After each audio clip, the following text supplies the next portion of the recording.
you more. Mm.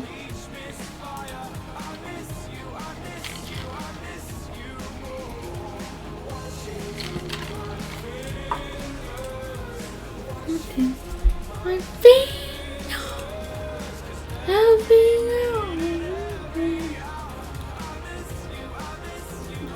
I don't know.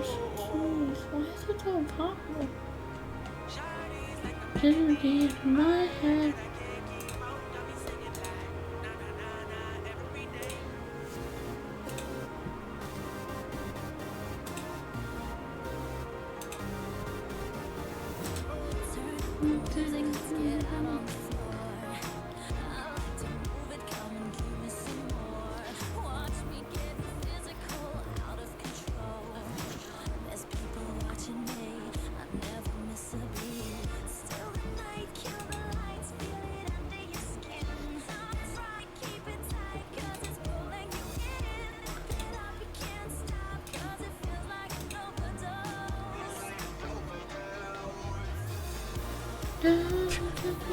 Level.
Down, down, down.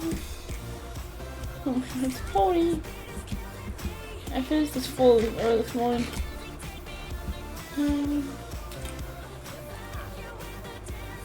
You suck! Get out of here! Yes. I'm killing the white outside. I don't need him.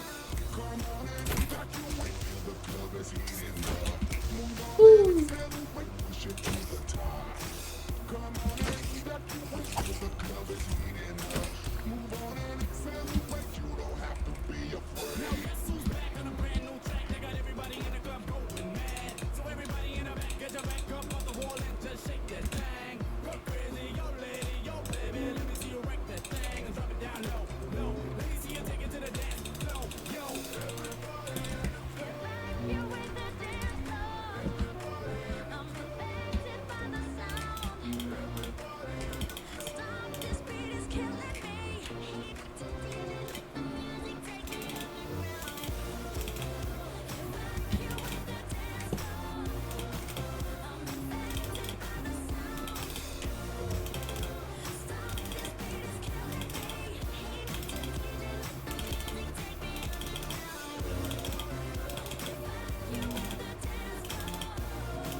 Wait, one sec, that's it.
Attention, a sensory overload warning is in effect at Kings Island from July 22nd to August 6th with the return of Grand Carnival, a glittering global street party. Experience the sights, sounds, and flavors of 5 countries in one day, starting with the Spectacle of Color Parade. Catch beads and performances. Take your taste buds on a world tour. It's a feast for the senses. Come celebrate the world. Save on admission, parking, and 3 tastings with a Carnival bundle. Only at visitkingsisland.com. What's up, we're Galantis, and this is our latest single, Bang Bang, my neurodivergent anthem, on Spotify.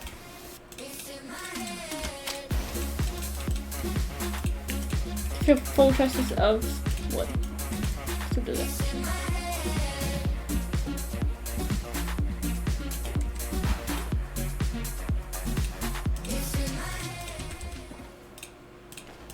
It doesn't matter if it's new music climbing the charts or it's a song that's gone viral. If it's trending, it's on this playlist. Listen to all your favorite tracks in one place right now on the top trending playlist on Spotify. Wait, this way. Wow, what? It's not up. I go down. I go down. It's this way.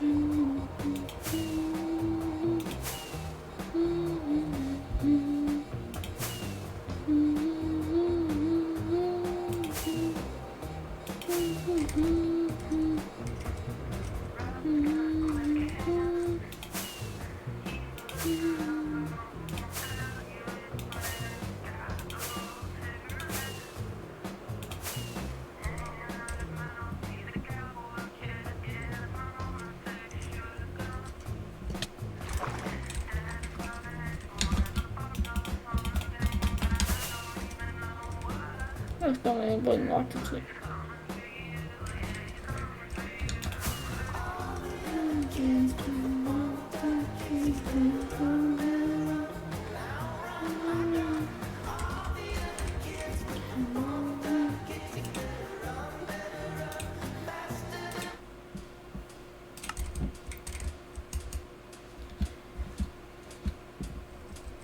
Why do you know what to be?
Zone sales.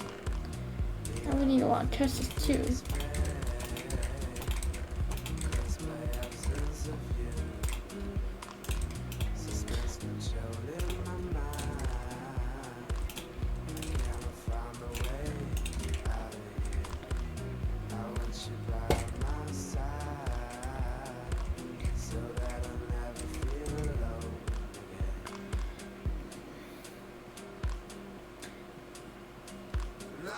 Down, down, down, down, down, go. Down, down, down, down, go. Down, down, down. Nope, that's like this.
you now.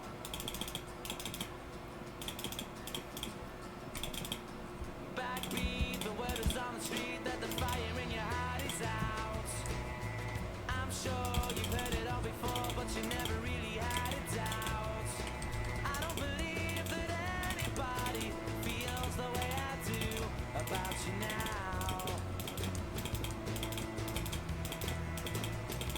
And all the roads we have to walk are winding, and all the lights that lead us there are blinding. There are many things that I would like to say to you, but I don't know how. Because maybe you're gonna be the one that saves me. And after all, you're my wonderwall.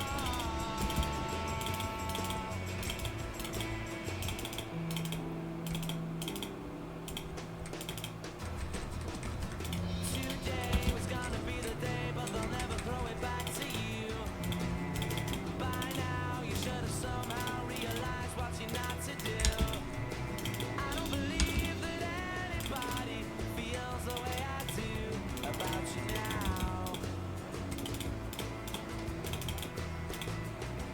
And all the roads that lead you there were winding, and all the lights that light the way are blinding.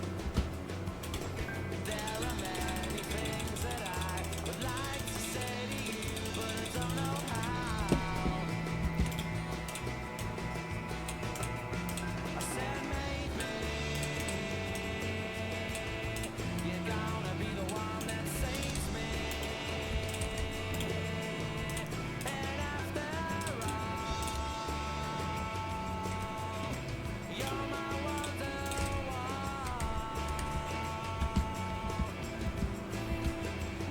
I said maybe you're gonna be the one that saves me. And after all,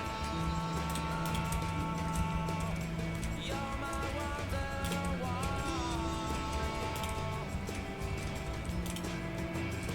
I said maybe you're gonna be the one that saves me. You're gonna be the one that saves me. You're gonna be the one that saves me.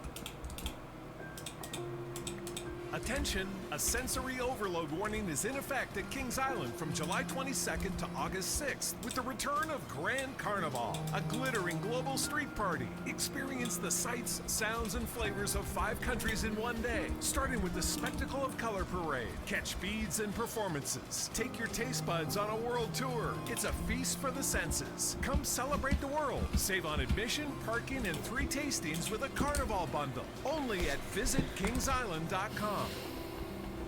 It doesn't matter if it's new music climbing the charts or it's a song that's gone viral. If it's trending, it's on this playlist. Listen to all your favorite tracks in one place right now on the top trending playlist on Spotify.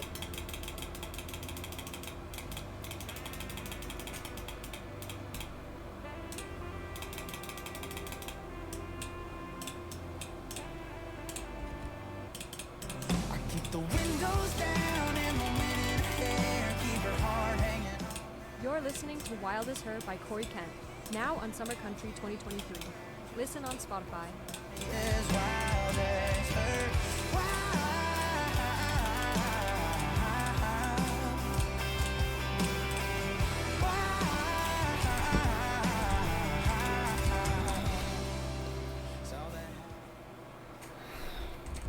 But he made signs with. This is what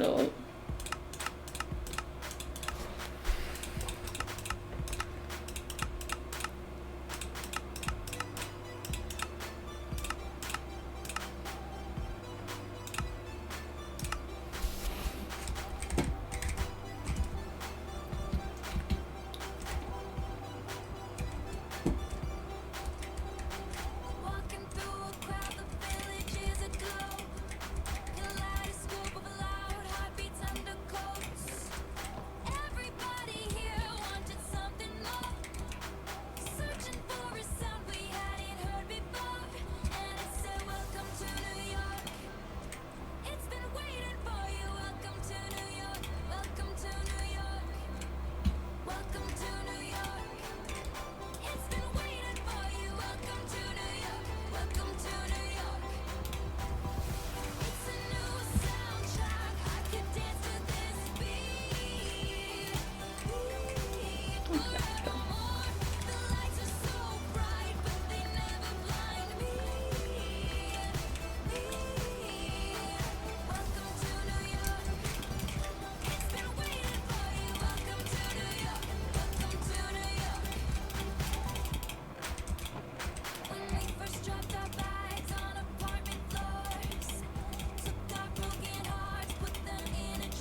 Nah, I can't do it then. I'll just do the way I'm doing them.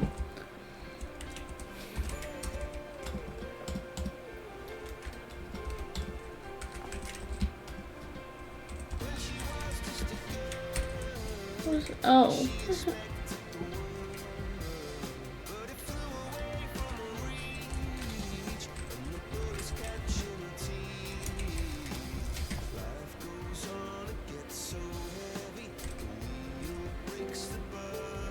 Jeez.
Oh, I have no steps. Oh, it's up.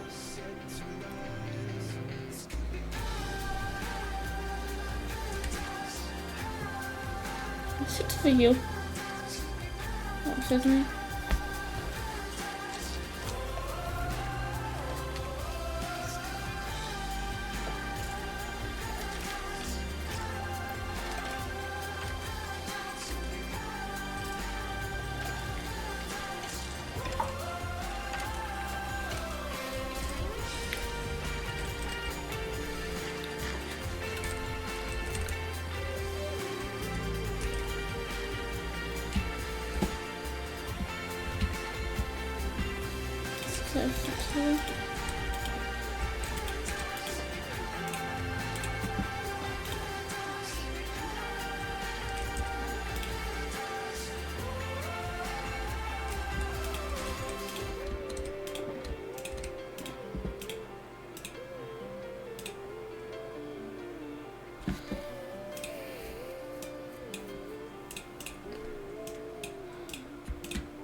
Trying to do it right. I've been living a lonely life. I've been sleeping here instead. I've been sleeping in my bed. Sleeping in my bed.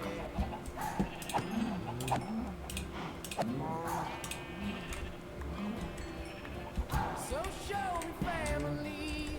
Seven. All the blood that I will bleed. I don't know where I belong.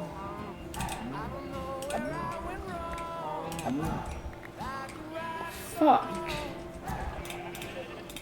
I don't have fun. I don't have fun now.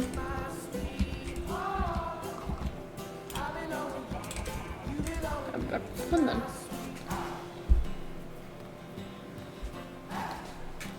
Come on, son.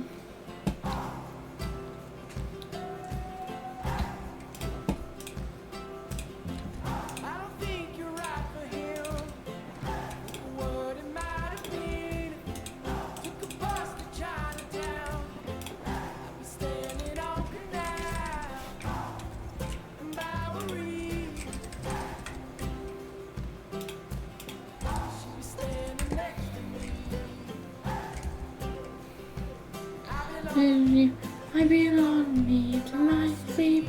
No! I belong me. You belong me to my sleep. Oh!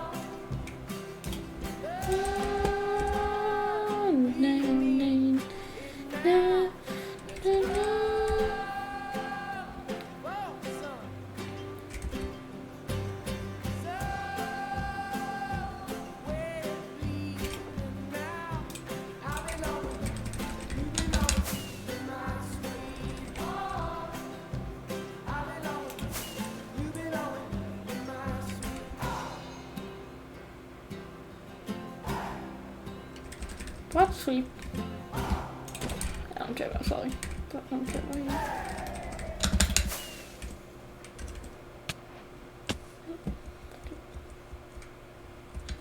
Oh, that was not it.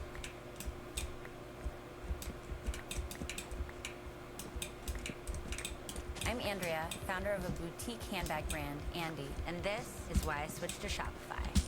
I tried 3 other platforms prior to Shopify, and I remember my breaking point was when I would try to make one little change and my entire site would go down. Shopify made it really easy for me to shift everything over and hit the ground running. I was able to migrate my products and all of my customer information over. Start your free trial with Shopify today. Get a $1 per month trial period at shopify.com/Spotify. Go to shopify.com/Spotify to take your business to the next level today. It doesn't matter if it's new music climbing the charts or it's a song that's Cows gone viral. going up If for it's you. trending, One. it's on this playlist. Listen to all 2. your favorite tracks in one place right now on the top trending playlist on Spotify.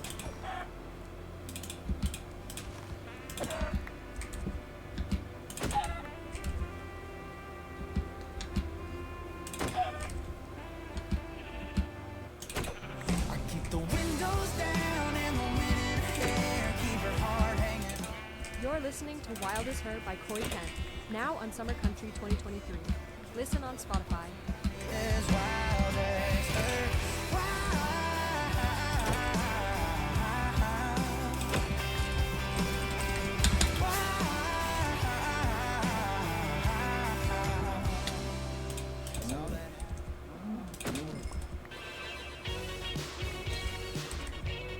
Okay. That's 1, 2,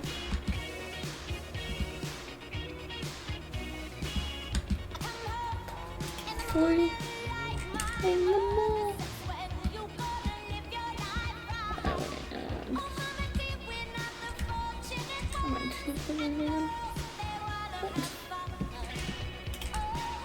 What did I do? What doing, dude?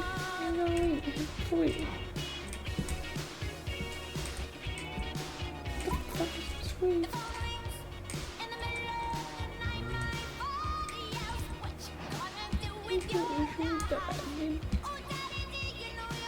What the?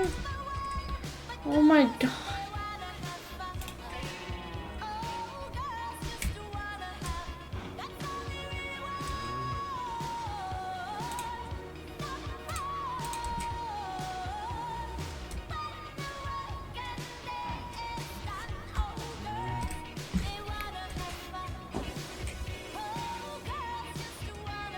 Oh my god. This dude likes losing his wing. Really, dude.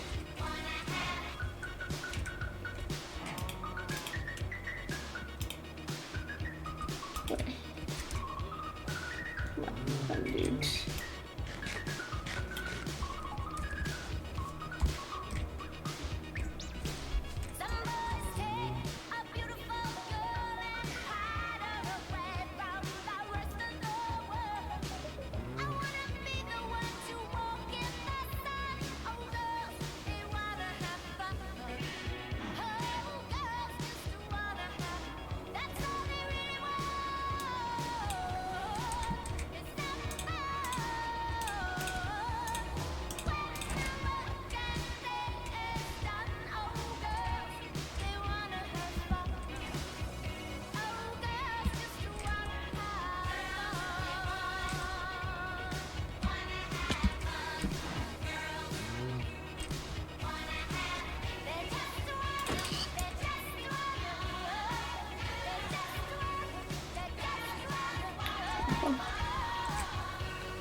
Dude, as if top getting off his weight.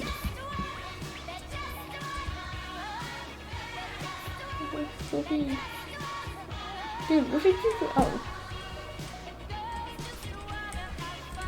That's all of them now. Here's Yoey. And the other 2 then. Here's Yoey and here's Yoey. That's on it. Come on, guys. Behave yourselves.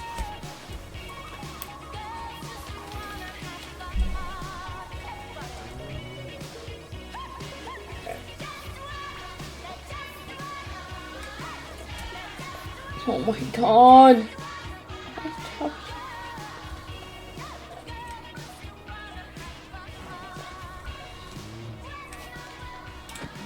Oh.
Oh my god, I have him too.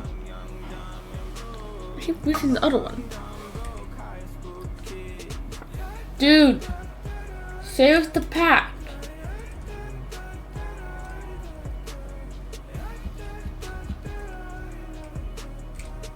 Oh my god. I have thousands of chocolates. I need one. I don't need. I need nice. Use it off the wind. Oh my god. Stop, please. I'm painting the.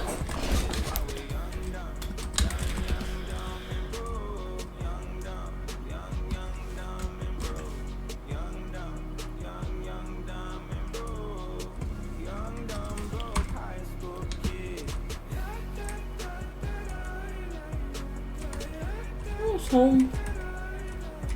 It's just dumb.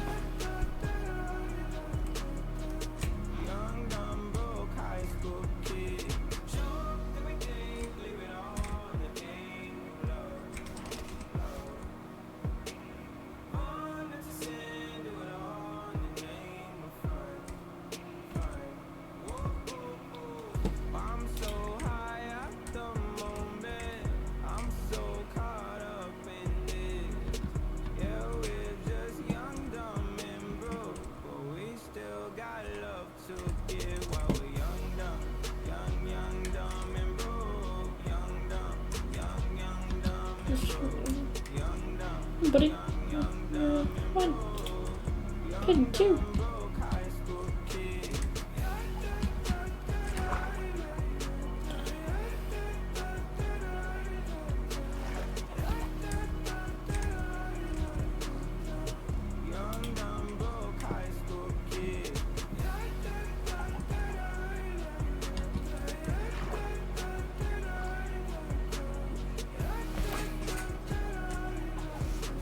Do I have my buddies with me?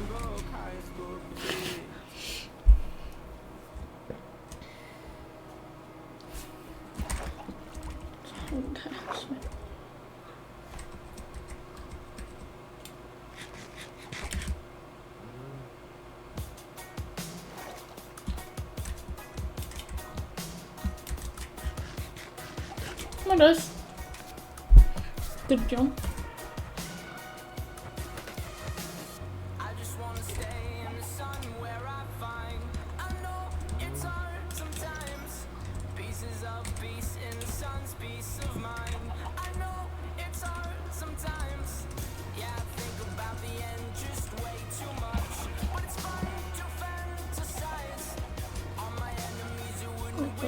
What's the bit that has to go closer? Yep. Oh my god.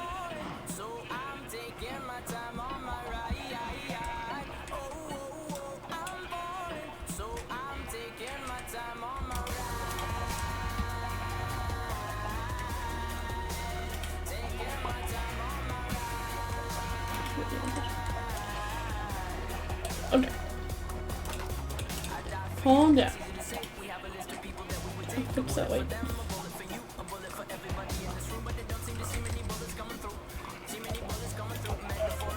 Oh.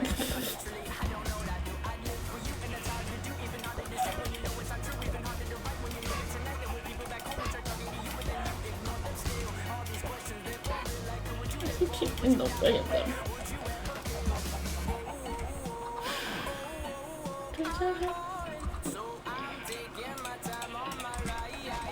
No. Over here, John. No.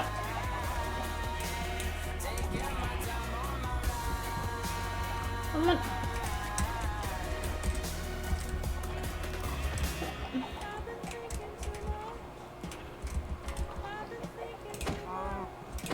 Don't shut up and down.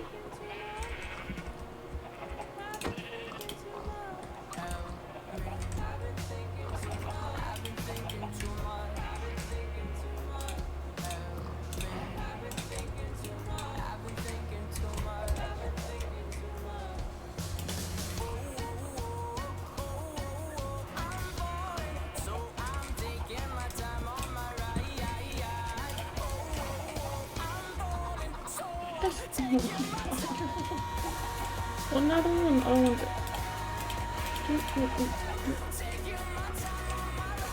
what's that doing?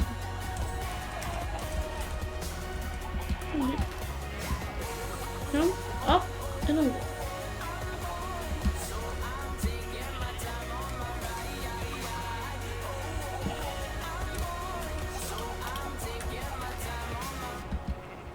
Oh, I need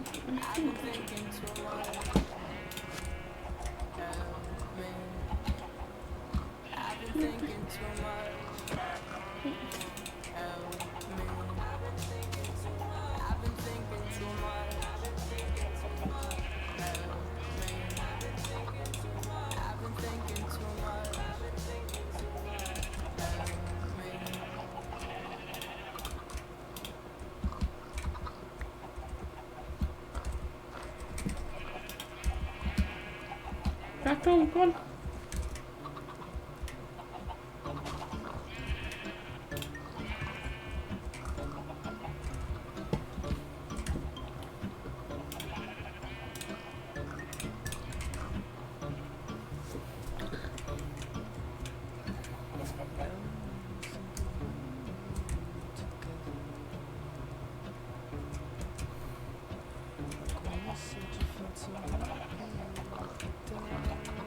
Oh my god.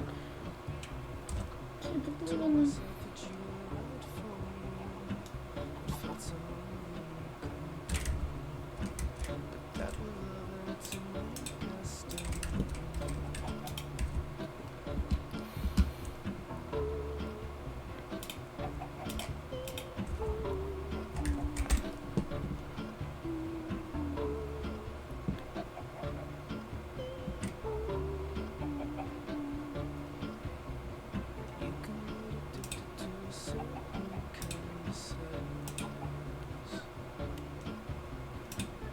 Resignation to the end, always the end.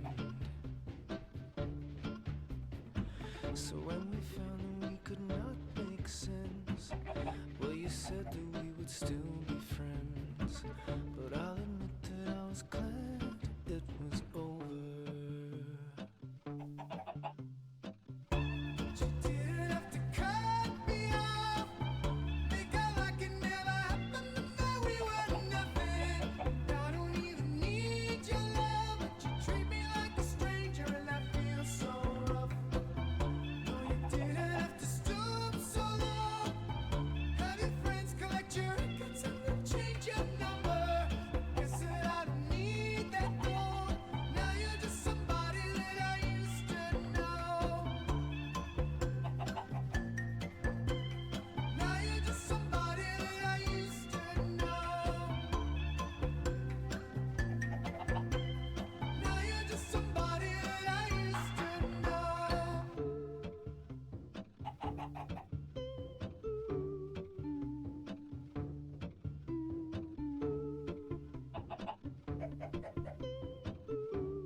all the times you screwed me over.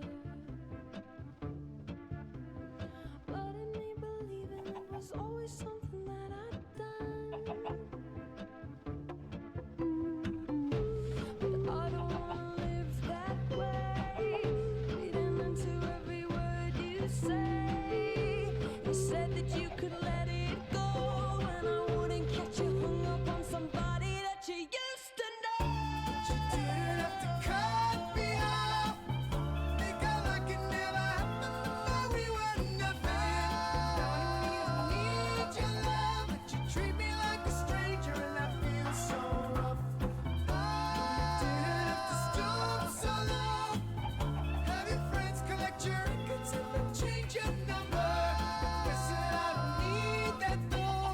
Now you're just somebody that I used to know. Somebody I used to know. Somebody that I used to know. Somebody I used to know. Somebody that I used to know.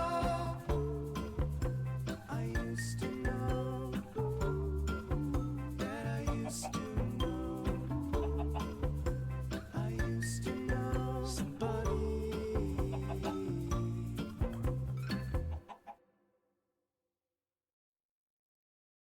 I will always remember the day you kissed my lips, light as a feather.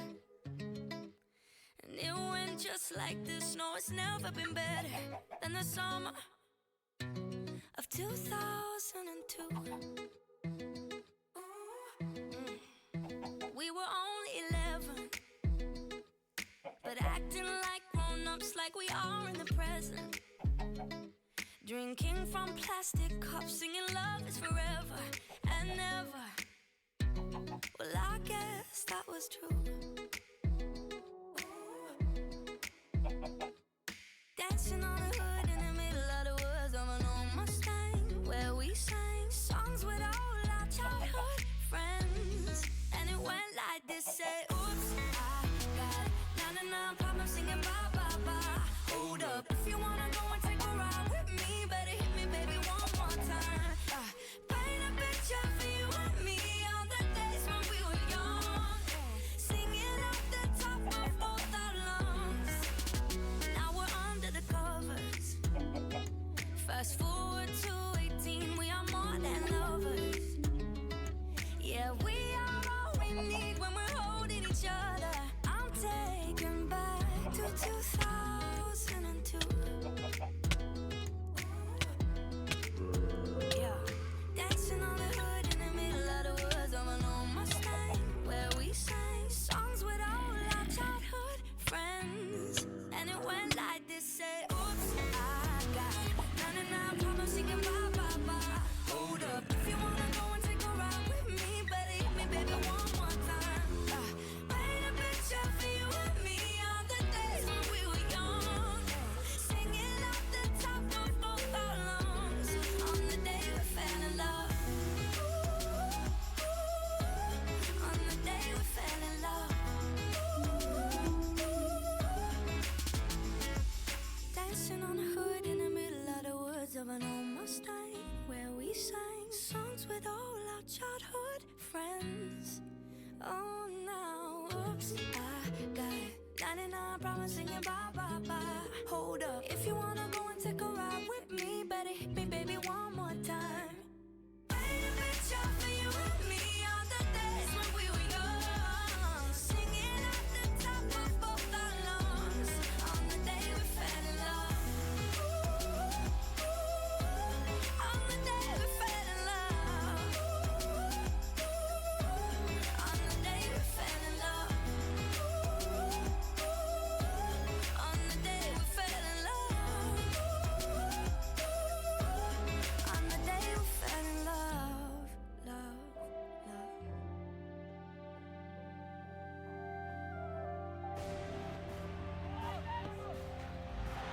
Today's lesson, The Way to Be Great by Gatorade. To be great, you need to set great expectations. But true greatness isn't about proving others wrong. It's about proving yourself right. Gatorade fuels greatness, Gatorade fuels you. It doesn't matter if it's new music climbing the charts or it's a song that's gone viral. If it's trending, it's on this playlist. Listen to all your favorite tracks in one place right now on the top trending playlist on Spotify.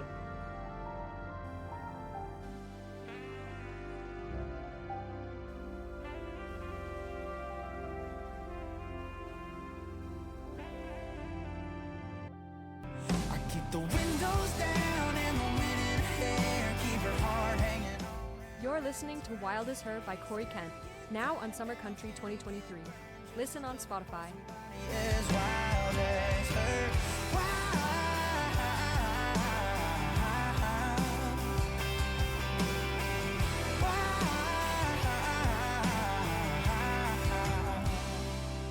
Saw that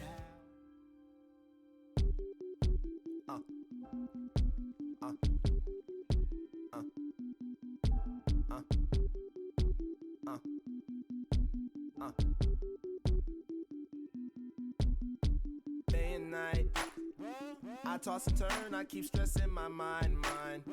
I look for peace, but see I don't attain what I need for keeps this silly game we play.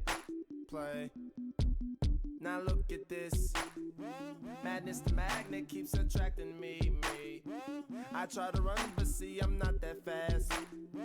I think I'm first, but surely finish last. Cause day and night, the lonely stoner seems to free his mind at night. He's all alone through the day and night. The lonely loner seems to free his mind at night. At night, day and night. The lonely stoner seems to free his mind at night. He's all alone, some things will never change. The lonely loner seems to free his mind at night. At night, hold the phone. The lonely stoner, Mr. Solo Dolo. He's on the move, can't seem to shake the shade. Within his dreams, he sees the life he made. The pain is deep. A silent sleeper, you won't hear a peep. The girl he wants don't seem to want him to. It seems the feelings that she had her through. Cause day and night, the lonely stoner seems to free his mind at night. He's all alone through the day and night. The lonely loner seems to free his mind at night. At night, day and night. The lonely stoner seems to free his mind at night. He's all alone, some things will never change. The lonely loner seems to free his mind at night. At night, slow-mo. When the tempo slows up and creates that new. He seems alive though he is feeling blue. The sun is shining, man, he's super cool. The lonely nights, they fade away, he slips into his white Nikes.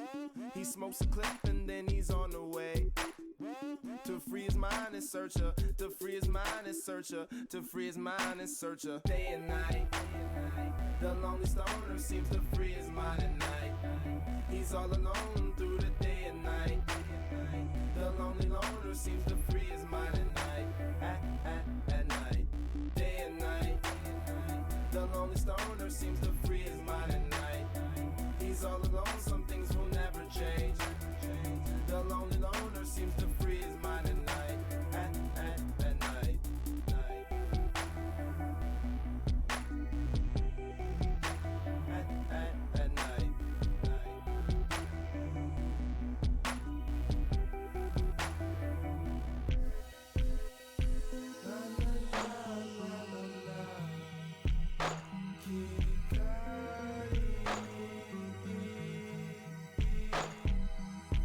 Status, grind all day, Cleveland status, grind all night. Cleveland status, grind all day, Cleveland status, grind all night.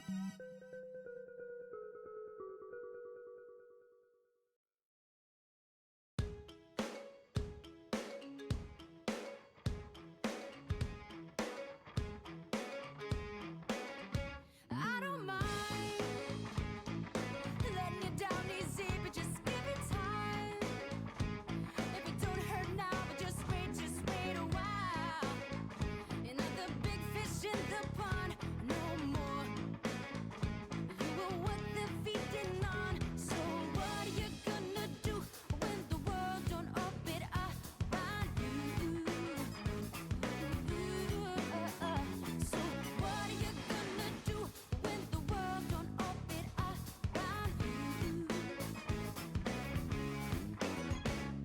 it fun? Living in the real world. Ain't it good being all alone? Where you from? You might be the one who's running things. Well, you can ring anybody's bell and get what you want. See, it's easy to ignore trouble when you're living in a bubble. So what are you gonna do when the world don't orbit around you? So what are you gonna do when nobody wants to fool with you? Ain't it fun? Living in the real world. Ain't it good being all alone? Ain't it good to be on your own? Ain't it fun you can't count on no one? Ain't it good to be on your own? Ain't it fun you can't count on no one? Ain't it fun living in the real world? Don't go crying to your mama, 'cause you're on your own in the real world. Don't go crying to your mama, 'cause you're on your own in the real world. Don't go crying to your mama, 'cause you're on your own in the real world. Don't go crying to your mama, 'cause you're on your own in the real world. Ain't it fun? Baby, now you're one of us. Ain't it fun? Ain't it fun? Ain't it fun? Ain't it fun? Living in the real world.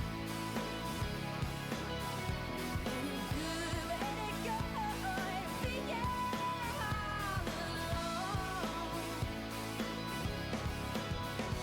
Ain't it fun? Living in the real world. 'Cause the world don't open up. Ain't it good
she on my jock, huh? Now stop when we in the spot. Booty moving weight like she on the block. With a drink, I got to know. Tight jeans tattoo, cause I'm rock, half black, half white, diamond now. Gang of money, open up. Yo, I'm running through these halls like Drano. I got that devilish flow, rock and roll, no halo. We party rock. Yeah, that's the crew that I'm repping on a rise to the top. No lead in our Zeppelin. Hey, party rock is in the house tonight. Woo! Everybody just have a good time. Yeah, and we gon' make you lose your mind. Everybody just have a good time. Let's go. Party rock is in the house tonight. Everybody just have a good time. Feel it, man. We gon' make you lose your mind. We just wanna see you shake that. Every day I'm shuffling.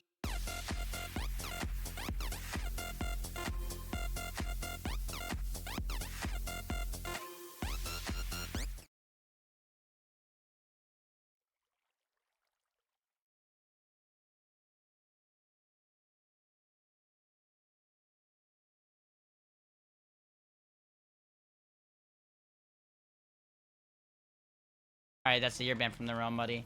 You're never joining back. Alright, that's... Oh my gosh, bro, you're done for.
Big balls in my...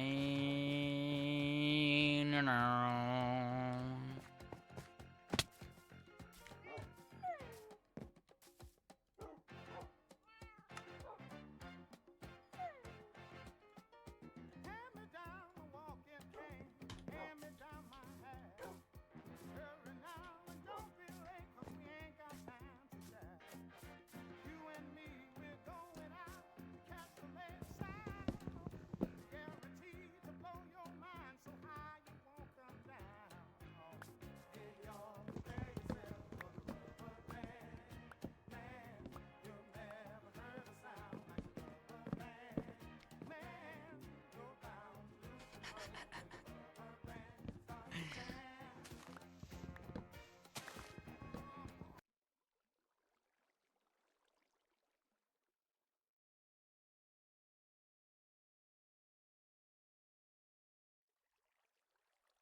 Waste of my time.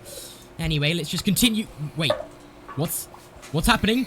Why is there an end city just being built? Wait, what? This is Minecraft, but villagers trade structures. In this video, villagers can trade any structures, from desert temples and bastions to strongholds and end cities filled with loot. Can I beat the game with all of these structures? Well, it's time to find out. But to even trade, I have to find a village first. So this is where we spawned, and my plan is to basically get a bunch of stuff to trade with villagers and get as many structures as I can, because, I mean, I want the loot from them. It's probably a good idea to get some wood, though. Now we have this wood, we can make a crafting table, make a bunch of sticks, and get some tools. I think a wooden pickaxe and a wooden axe is good for now, so let's pick this back up and let's try and find a village. This area definitely looks like it could have a village in, but the more I'm running, the less I think a village is going to be here. Uh-oh, our hunger is already beginning to deplete. We need to find a village fast. I need food. Wait a second. We have found a village. Please be a big village. This looks great. There's villagers here, which means we can trade for the structures. The iron golem's just chilling over there. This village is huge. First things first, though. We need these hay bales. There has to be more than 4 hay bales here, right? Turns out there's literally 4 hay bales here. But that's fine, though, because that makes us a decent amount of bread. We can finally sprint again. Before we continue and do anything else, I need to test one thing out. I need to see if the villagers are trading structures. And if I peek through here, there seems to be a villager with a job. All right, let's go inside and check it out. And there it is. A stronghold block. And it's 40 emeralds, which means we really need to start getting some sticks. There's also villagers with no jobs, which means we can turn these to have jobs and they'll trade the structures too. Let's hope the villagers don't mind me stealing their wood because I kind of have none left. And I mean, let's get some cobblestone as well. Let's upgrade our tools and also get rid of our old ones. Okay, now let's hope this iron golem drops a bunch of iron. Okay, it's after us. It's after us. Let's get up here. Okay, perfect. And that is 3 pieces of iron, which is actually good. Because with this iron, we can make another smithing table and we can give the villagers a job. Now, let's see if we can get a structure for cheaper than 40 emeralds. Okay, it's coming to nighttime and the villagers are going to bed. All right, let's just sleep and hope one of the villagers go over to this workbench. Yes, the villager's on its way. Come on. Come on. Yes, let's go. And, oh! We can get a pillager outpost block for 6 emeralds and a bastion block for 30 emeralds. I think this one right here is the best one to go for. And it's only 6 emeralds. We need to find the villager that trades sticks. Okay, here we go. So we need 6 emeralds, which means we need a bunch of sticks. Let's go get some wood. All right, let's gather some of this. And now we can turn all of these into sticks. We have so many. Hopefully this is enough. Here's the stick villager and boom. Here we go. Come on. There's 6. And we might as well just trade the rest while we're here. Ooh. Wait, it's leveled up, which means we can get another fortress block. Wait, instead of... Okay, I think we should get the pillager tower block first and then get this one afterwards. Here we go. Pillager outpost block right here for 6 emeralds. Let's do it. There it is. So we have the pillager outpost block. You know what? I'm taking this away from the village because the last thing I want is to destroy the village with this giant structure. And if anything, the pillager outpost structure is probably the smallest out of all of the structures we can buy. All right, 3, 2, 1. Let's do it. Oh my! Just one town. Oh my goodness! Yeah. There it is. There, that is insane. Let's go inside and see what loot this has. The chest should be up top, just like usual. Let's see what loot it has.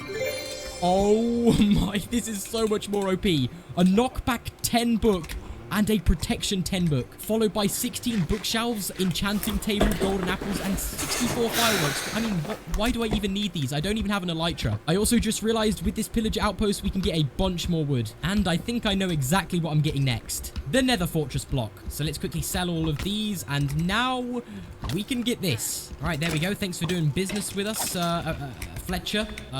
Wait a minute. What? 1 emerald. I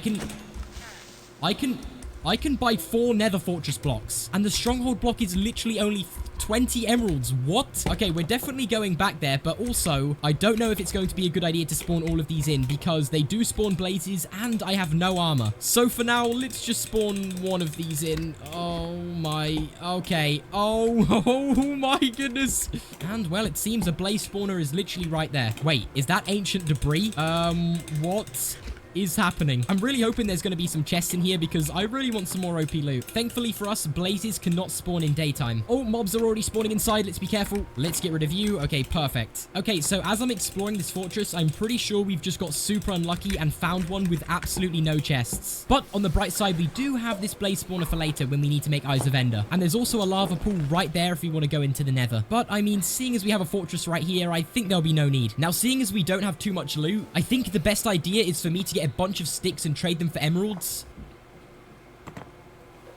I was supposed to place the crafting table, not a fortress block. Anyway, with all of these sticks though, what we can do is trade them for emeralds and then give one of these villagers a job. And well, when a new villager gets a job, yeah, we get access to more structures. Oh, and this villager is trading a pyramid block and we have just enough emeralds. So, I think we should test this one out. All right, let's take this one over here. 3, 2, 1, and wait, where's it gone? No, I don't want to sell it, dude. I want a cow. Oh, that was actually kind of a jump scare. I literally had no idea. It was so delayed. But here it is. We literally have a desert temple. This looks so weird. We have a desert temple in the middle of just a normal plains biome and a nether fortress in the overworld. All right, you know what? Let's go ahead and just see what's in this. So, yeah, it's going to have more OP loot than usual. Let's break the pressure plate and see what's inside. Oh, enchanted golden apple, protection 10, power 10. Okay, Okay, this is insane. What about this one? Oh, elytras! A netherite ingot. You are kidding me. This one has jump boost 3. Wait, these have totems in. I didn't even realize. And finally, oh, okay. Okay, what is happening? Okay, just when I thought the pillager tower was OP. Oh, I didn't even realize, but we have a knockback 10 book. We need to put this on a sword. Okay, let's just casually use some TNT to get back to the top. Now, let's see what diamond stuff we can make. Let's make a sword, of course. Let's also make a pickaxe and a pair of leggings, because why not? And I mean, while we're here, we may as well set up an enchantment table. Let's put our leggings in the anvil and give them protection 10. Yeah, I think protection 10 is just about good enough. Okay, let's put those on. And we can also turn them into netherite later. And just so the elytras don't ever break, let's put unbreaking 10 on these as well. Okay, what have we created? We have so much OP items, and there's literally 2 fortresses in the overworld and a desert temple in a plains biome. I think the best idea is to probably make a double chest to put all of the stuff in right now. And because I like that pyramid block so much, let's give this Fletcher some more business really quickly and buy another one. I kind of want to fight the dragon in full netherite armor with the most OP stuff. So let's fly over here real quick and put the pyramid block about there. Okay, let's see where... Okay, why are the pyramid blocks so delayed? Like, where is this? Oh, okay, there it is. Now with our diamond pickaxe, we can just go all the way down to the bottom and hopefully get some more diamonds, because I want to make full armor. Okay, this one has a bunch of netherite and also a bunch of gold as well. Ooh, some more diamonds and a protection 10 book again. And levitation 3. Like, I don't even know why I would need this. Okay, we have a sharpness 10. It's over for the dragon. There's literally no way the dragon's winning this fight. Like, we have everything. Okay, that's another pyramid fully looted. Now let's make a bunch of diamond armor, but we probably don't need a chest plate seeing as we have elytras. And let's also put the best enchants we can on those. And we're probably going to need some XP for all of this as well. Protection 10 on the helmet and protection 10 on the boots. Oh, and I nearly forgot. We can get a sharpness 10 sword. Oh, and I almost forgot. We have a knockback 10 book. Let's just test this thing out and... Oh, okay, it's nighttime and this sword is way too much fun. So with all of our iron, we can make a smithing table. And with the smithing table, we can turn all of this into netherite. Even our sword and also our pickaxe, because why not? And we may as well upgrade our axe. But, take a look at this. We literally have full netherite with protection 10 and sharpness 10 swords with knockback 10 as well. But it's not good enough. I want to get an end city structure. Okay, there's 2 villagers. One of you has to give me an end city structure. Come on, and we do have a bastion.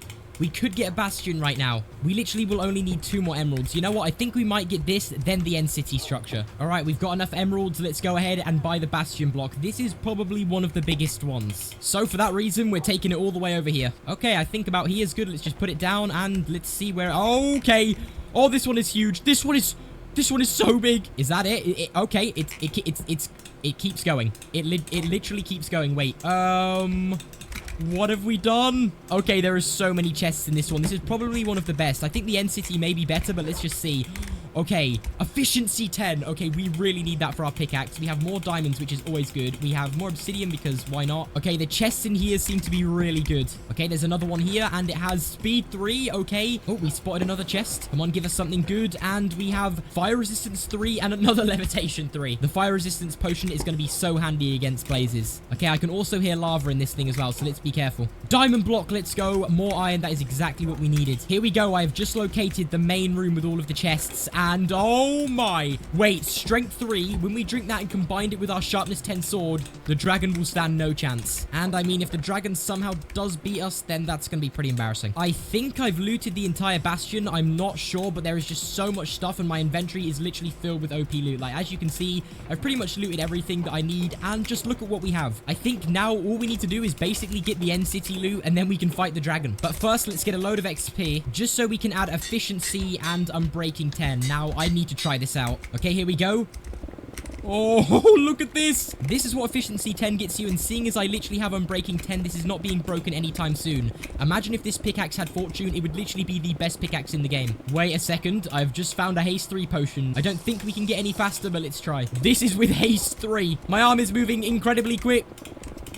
Oh, I could do this all day. It's so satisfying. Okay, I think we've had enough fun with this now. We're now on the quest to try and find the end city structure. Come on.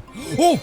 No way! Literally as I was saying it. Okay, let's get this before anything happens. Okay, let's get this. This is the last structure we have to explore, I'm pretty sure. Apart from the stronghold structure, obviously, but we're saving that one for last. I'm hoping this has the best loot, so let's check it out. All right, 3, 2, 1. Okay, this is probably a really bad idea, but this thing could be huge. Okay, here we go.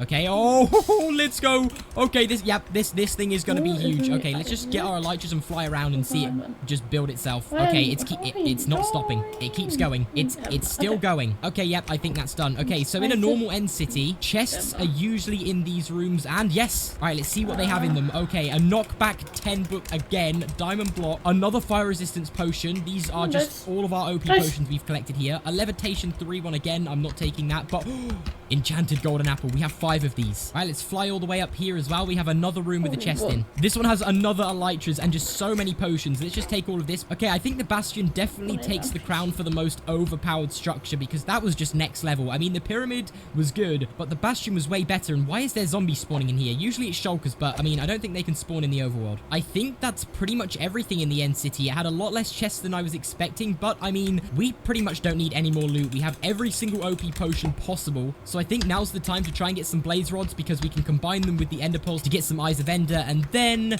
we can spawn the stronghold structure. And yes, that pretty much means we don't even have to find a stronghold. We can just place it down. Now, seeing as all we need is blazes, we just have to wait for it to become nighttime. And you know what? While we wait, let's just drink this levitation potion and see what happens. Okay. This may have not been a good idea. It lasts for a whole minute. We're still going. Okay, it's finally nighttime and blazes are spawning. Let's go. I also just remembered we have this fire resistance potion.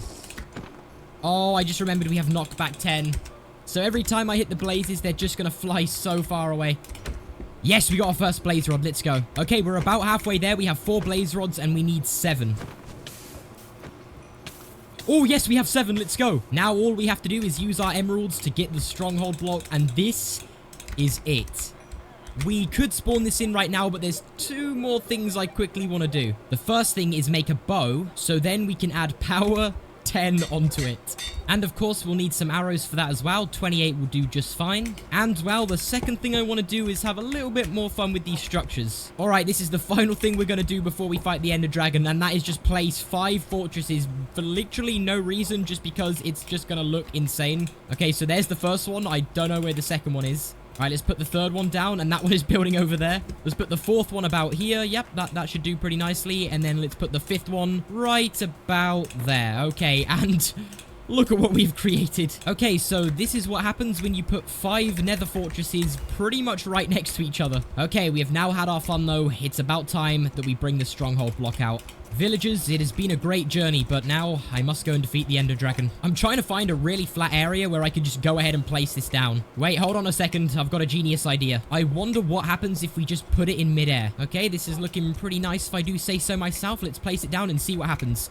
Okay, yep, just what I thought. It's spawning in midair. And the good thing about this is that we can literally find out... Okay, there's the portal room right there. Okay, we need to get down. But this is probably the biggest one. I thought it was going to be the Bastion, but this definitely takes the lead. Oh, okay.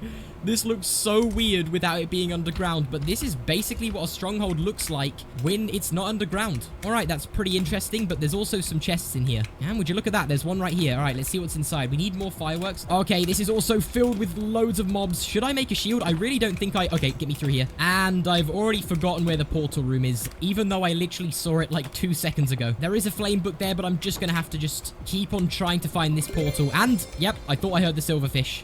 Okay, let's break this. Let's get rid of all of these. Okay, turn the blaze rods into blaze powder, put the ender pearls in there, and here we go. We have 14 eyes of ender, which is more than enough. Okay, this could get pretty intense. Oh, you know, I just one-hit the dragon because I have a sharpness 10 sword. All right, let's put the golden apples back here, and I think it's about time that we fight the dragon. All right, we are in, and let's just use our super OP pickaxe to get out of here. And here we go. All right, let's do this. Okay, I've made an enderman really angry, but it can't even get anywhere near me. I literally have knockback. And seeing as we have elytras, this should be pretty easy. 1 down, 2 down, 3 down, 4 of them. Why is my accuracy so good? Let's just go ahead and do that, this, and that. All right, we literally only have 2 left, and they're the ones in the cages. Let's go ahead and break this. Perfect. And let's go ahead and get this one. Drink some speed and also some strength. Okay, the dragon's already coming down. Let's see how fast we can get rid of it. Okay, we gotta go quick. We gotta go quick. Okay, I wonder if we can get the dragon in the first time it comes down. Right, let's go. Ready? Boom. Oh, look at the damage. Okay. Is it... Wait, no way are we about to do this first try. No. Okay, the bow is broken. The bow is literally broken. Come on, dragon. Yes, let's go. Okay, this bow is so good. Oh, I think it's coming. Wait, I'm out of arrows already. Uh-oh. We're literally out of arrows. Oh, it is coming down to the middle, so that's no worry. We can just take it out here. Okay, we had to drink another strength potion, and come on. Come on, dragon. Come on, no, it's literally one more hit. Come on. One more hit. Yes, that was the most scuffed end fight ever, but we did it. The dragon is gone, and that is how you beat Minecraft, with villagers trading the most insane structures. And there we go. The dragon is gone. Anyway, thank you guys so much for watching, and I'll see you all in the next video.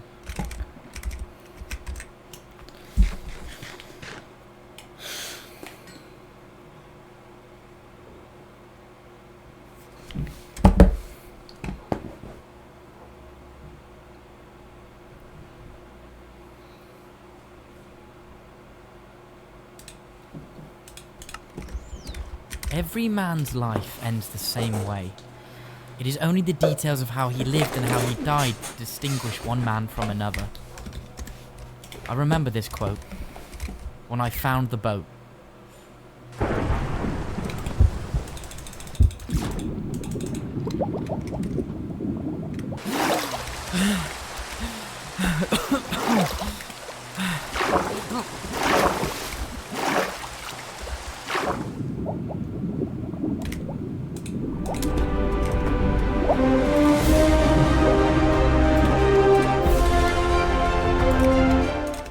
I'm going to attempt to survive 100 days on a deserted survival island. Our journey begins with me, the coffee fuel genius, and an empty inventory. Let's begin.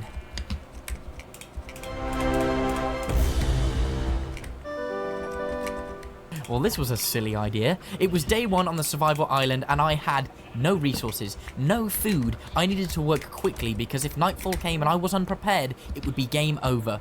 I made as many tools as possible and prayed that the tree dropped a sapling. And thank goodness me, it did. It dropped 3 saplings which I planted around the island. I then farmed up as much grass as I could. In hopes that it would... Okay, I'll be down in a second. Did you already know? No. She already touched you. She didn't touch me. There's no touch. She said she touched you.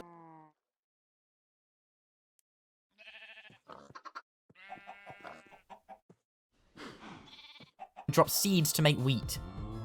I had a turtle on the island to keep me sane while I extended it slightly to make a small farm in which I would plant my seeds.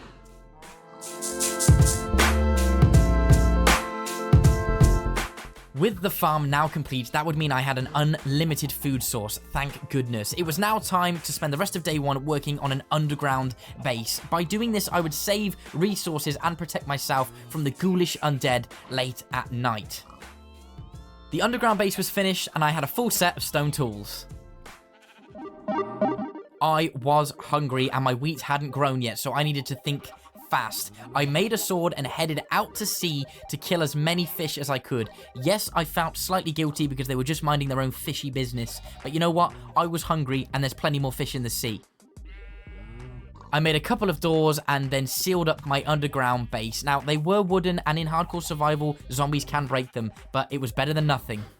With no bed and sleep deprivation setting in, I mined all night of day 1 for more resources such as coal and cobblestone. I mean, I just made some stairs to make going up and down the base a little bit easier. You know, I couldn't really do much. I was limited being in the caves all night.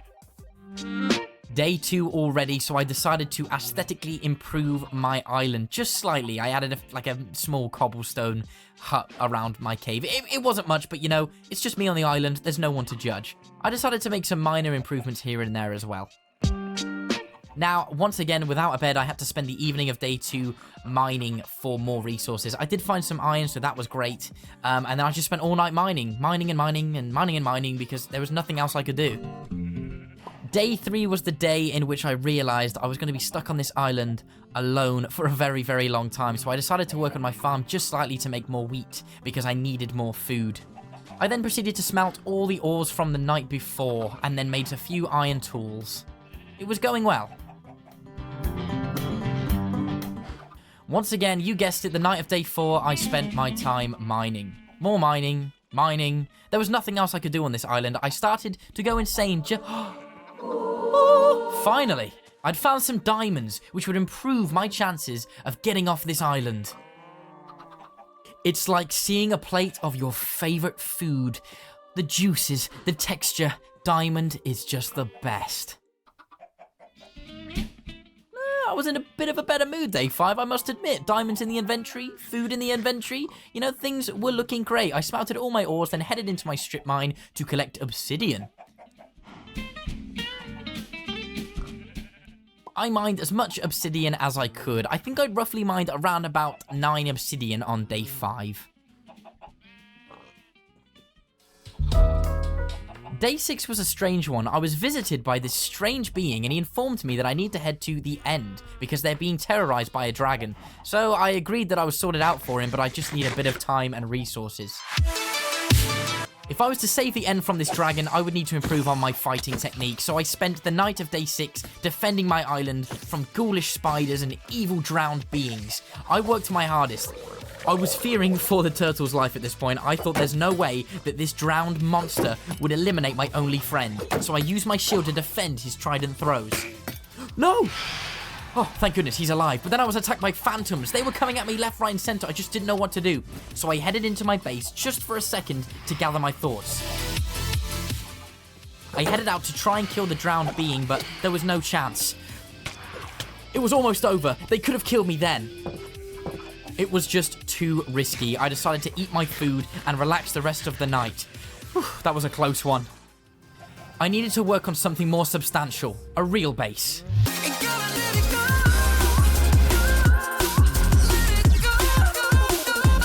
Whilst building, I was interrupted multiple times by creepers.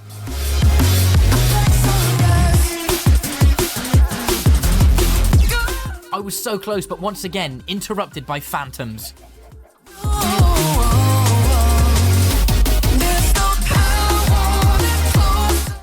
I was almost finished.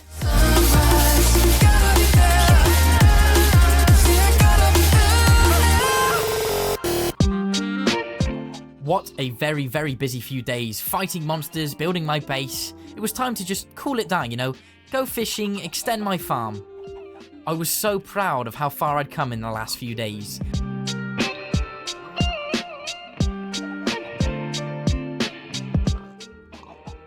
I spent the rest of the evening of day 10 inside my main base, watching as my enemies tried to defeat me, but they had no chance. Day 11 was here, and I collected as much wood as I could because I wanted to box in my farm. I just thought it looked weird, just a bunch of soil, like, extended from the island. So I boxed it in using wooden planks and a bunch of fences. This ran all the way into day 12. I aesthetically improved the farm just slightly with stone slabs and torches, and then I just farmed up all of the wheat and planted more seeds. You know, the usual.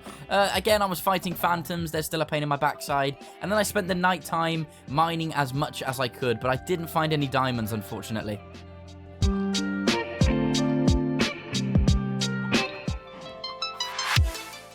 Unexpectedly, in the nightfall of day 13, I was attacked by a group of drowned monsters. Now, one of them had a trident, but he just kept hiding away in the ocean. It was really difficult to get a view on him. He tried throwing tridents at me left, right, and center, but he wasn't successful, and then he just fled. He just left me alone. I then spent the evening of day 14 collecting resources and more obsidian. The night of peaceful mining was over, so I decided to build a composter and make as much food as possible, and then I just decided to add a chimney onto my little house. I just thought maybe someone will see the smoke and come and save me. Then the drowned with the trident returned, but stood no match against me and my shield. The dolphins came and helped me out as well, which was an absolute bonus. Without a bed, this was just getting really tough. I bred my turtles together, then headed back inside because I just couldn't do anything at night. I was just attacked by phantoms left, right, and center.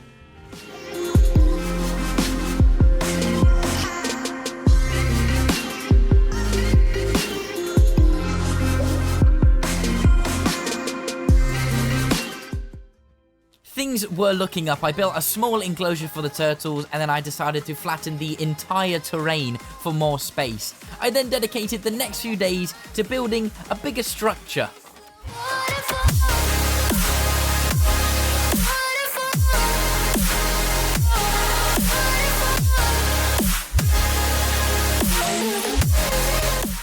The house was complete, so I decided to fill it out with chests and workbenches, furnaces, lanterns, and then I decided to head out the night of day 25 because I really needed a bed. I was sick of fighting phantoms.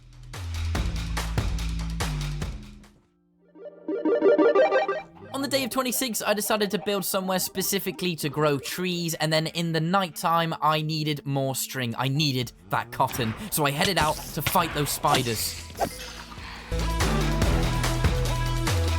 I was completely surrounded. Zombies, phantoms, but I needed that spider. I needed that string. It was so close, though. They all ganged up on me, and I needed to run back to my base. My mission was almost successful. I picked up that piece of string, and I only needed one more. One more, so I headed out to kill the spider I spotted in my wheat farm. He dropped a piece of string. Finally, I could craft a bed. Yes, my first good night's sleep on the island. I felt incredible. I made a few improvements to my house, made it look a bit more snazzy, and then yes, you guessed it, it was time to face Hell's Gates. I dedicated the next few days to building a space for my nether portal.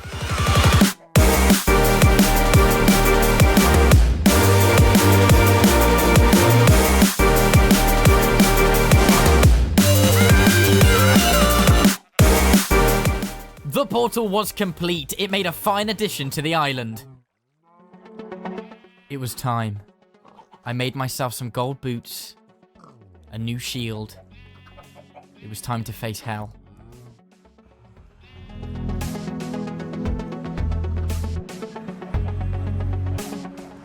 I was terrified. I never thought I'd live to see the Nether in person, only hear about it in gruesome stories, telling of its evil endless pits and pools of lava. I quickly covered the Nether portal for protection, but I needed more cobblestone.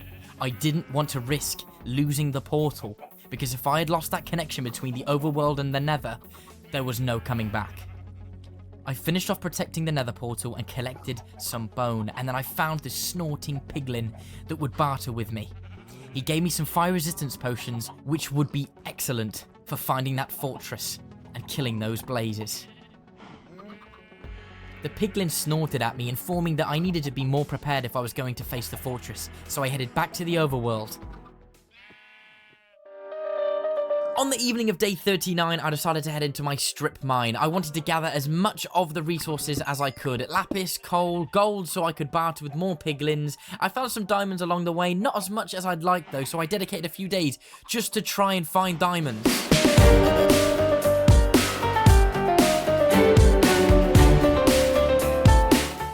I wasn't massively successful here. I only found about 12 diamonds, but it'll do for now. I then dedicated the next few days to making a bow, some diamond armor, and the enchantment table.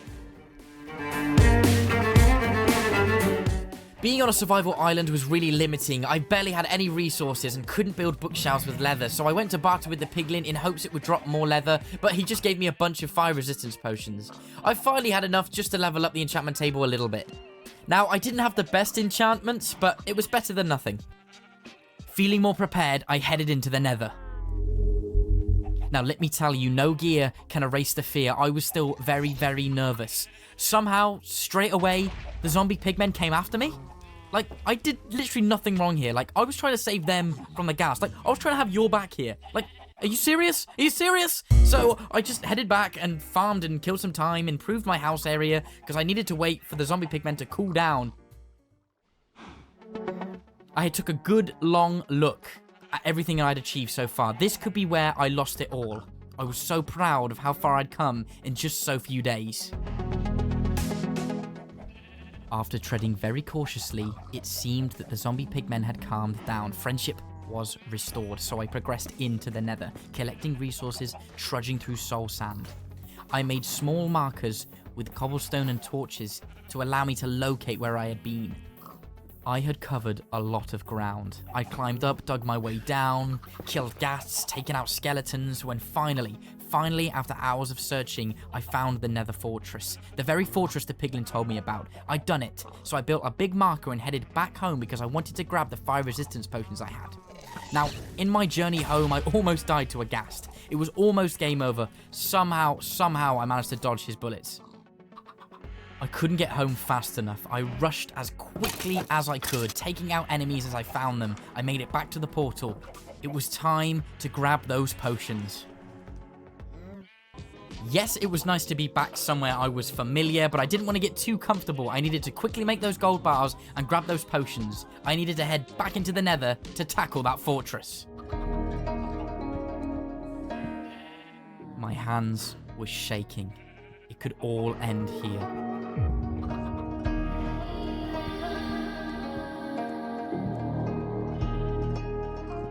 The heat radiated from the nether brick. I made my way very cautiously onto the outskirts of the fortress.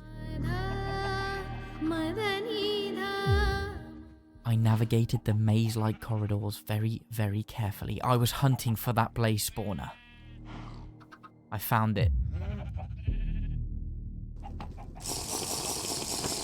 It was time.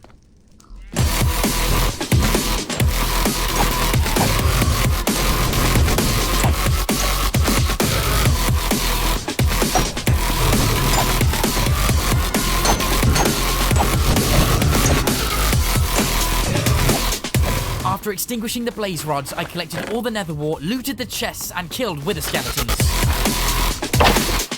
I had to get out of there. It was too risky, so I made a fiery escape. I dodged the wrath of the ghasts.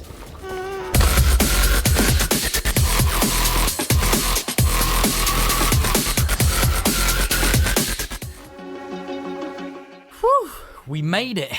Finally, I was home, so I made some diamond boots, enchanted them with protection 3, and made some brewing stands. Now it was time to make a place where I could make potions.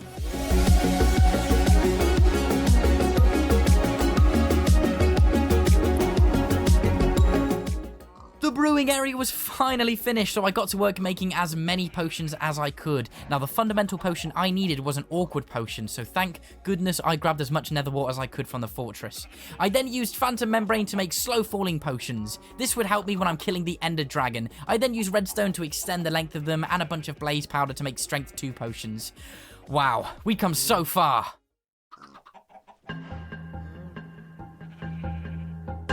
It was time. Yes, you guessed it. It was time to find that stronghold. So I positioned myself and threw the Eye of Ender high into the sky.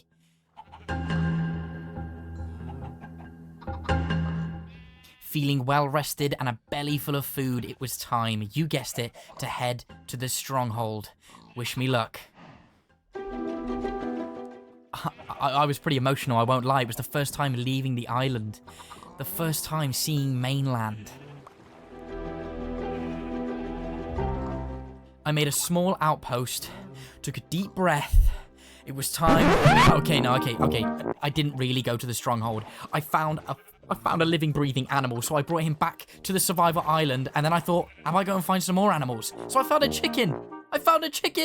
A real-life chicken, which then I could use the feathers to make more arrows. So, you could go as far to say that I chickened out here. Yes, I didn't go to the stronghold. I brought back the chicken and then bred as many chickens as I could. I headed over to explore. I made a best friend. Like, I was really excited that the parrot and me had formed a bond. Finally, a friend on this lonely journey. I spent a lot of time breeding chickens. Like, a lot. I needed as many feathers as possible, and then I used the gravel to get flint. I just needed arrows. Like, there's no way I was taking on this ender dragon without arrows.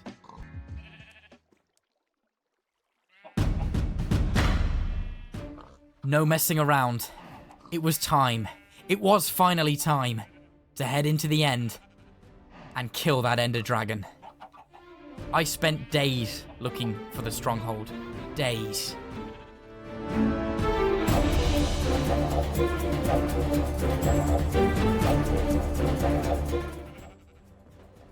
After an exhausting few days, I think I finally found the stronghold.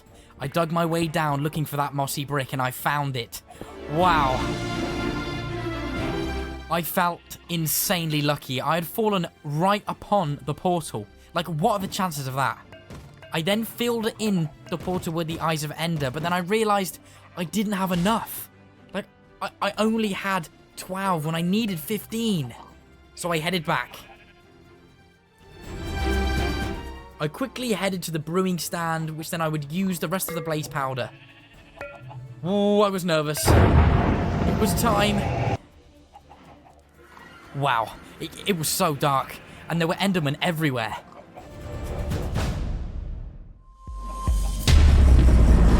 I slurped up my slow-falling potion and witnessed the dragon swipe away the Enderman. I was so nervous. I started taking shots, dodging the dragon's fireballs. I had to destroy the crystals. I took numerous shots and my aim was quite impressive. I was making fantastic progress, eliminating those crystals.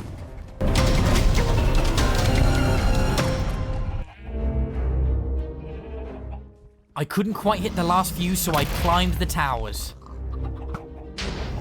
I destroyed another crystal and made my way down. Only one to go. I used my water bucket to climb the tower.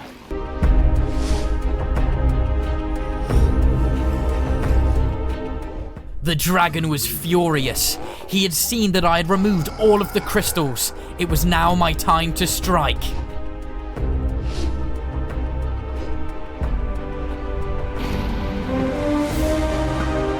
The dragon could fly no more, so I headed down and attacked the beast. He tried to escape, but my arrow shots and strength 2 potion was too much for him. I did it! I freed the end from the Ender Dragon.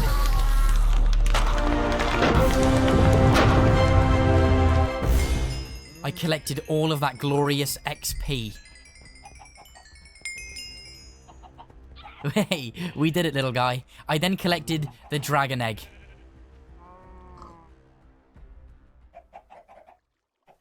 I made it home. Now it was time to build somewhere to showcase the dragon egg.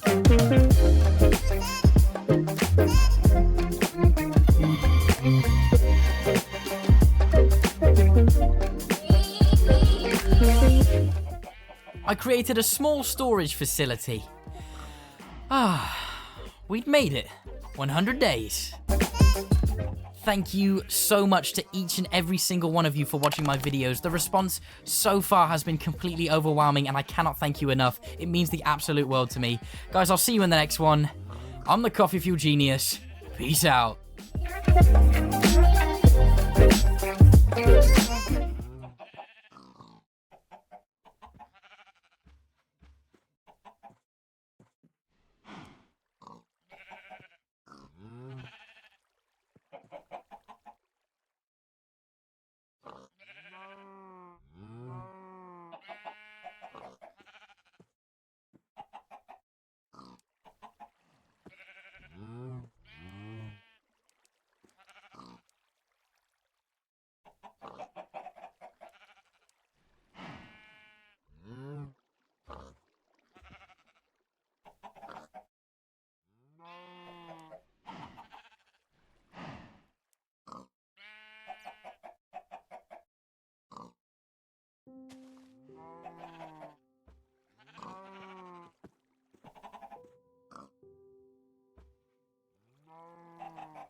I recently found out that there are over 30 animals in Minecraft. The problem is most of them are thousands of blocks away or hiding in the depths of the ocean, so they never get seen. But today I'm going to change that by building the ultimate zoo, complete with custom enclosures and housing every animal, all in Minecraft Hardcore. Now, to be honest, this is by far my biggest project I've ever done in this world. It's taken me more than 5 weeks to complete and more than 700 days in Minecraft, so please don't judge me. Maybe subscribe to the channel and give the video a thumbs up instead. So before I get started, we need to find the perfect spot, like this island right opposite my base and industrial area that we built in last episode. I mean, it's close enough to base, and we've got plenty of room for building. Let's go over the plan. First, I guess I need to clear this forest, and then I'm going to connect a bridge to the island, which will be the only access point to the zoo. I then want to build a nice big entrance to section off the island, and then give it a nice big unique name, you know, something like zoo, because no one else is using that, right? Once that's all in place, I'll start building the enclosures for all the animals, making sure to leave plenty of space for a pathway. Each enclosure will of course be nicely decorated and completely custom and unique to the animal inside it. However, for all the underwater animals, including the turtles, frogs and axolotls, I want to build a nice aquarium with a huge octopus, and maybe the mouth could be the entrance. And of course there will be plenty of decorations along the way. Man, that is a lot of trees. So, let's get to work.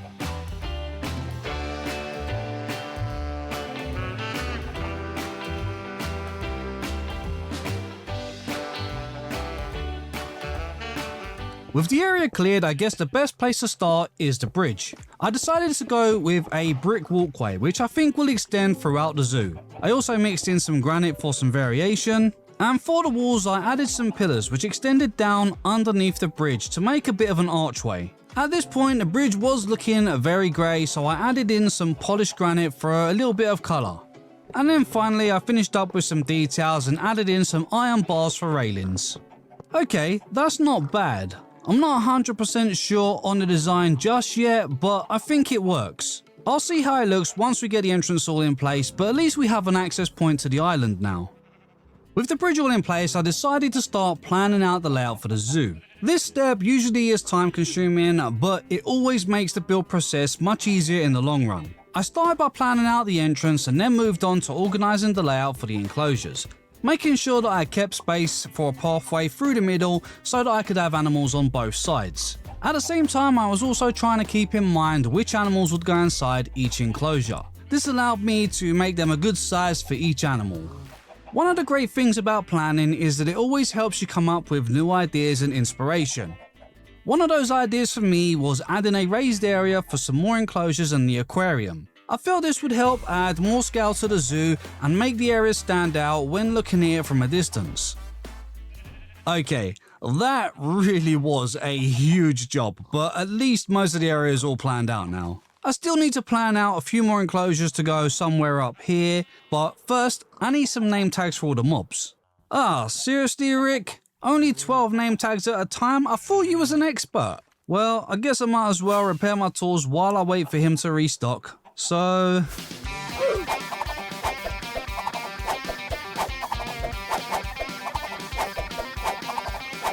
And before I forget, let's drink some milk. I really do not want to be setting off any raids right now. And after several trades, I'm up to 57 name tags, which should be enough to keep us going for a while. And I'm getting pretty low on rockets again, so I think it's about time we restock. Now, with over 30 enclosures to build, I'm gonna need stacks and stacks of sand for glass. That certainly won't do. What about red sand? That's probably still not gonna be enough. I didn't even check my actual glass supply. Man, I'm so dumb sometimes. Okay, along with all the sand, that might just about do it. Let's throw that in there and switch on the ovens. Now, I think I want the glass to be stained black, so...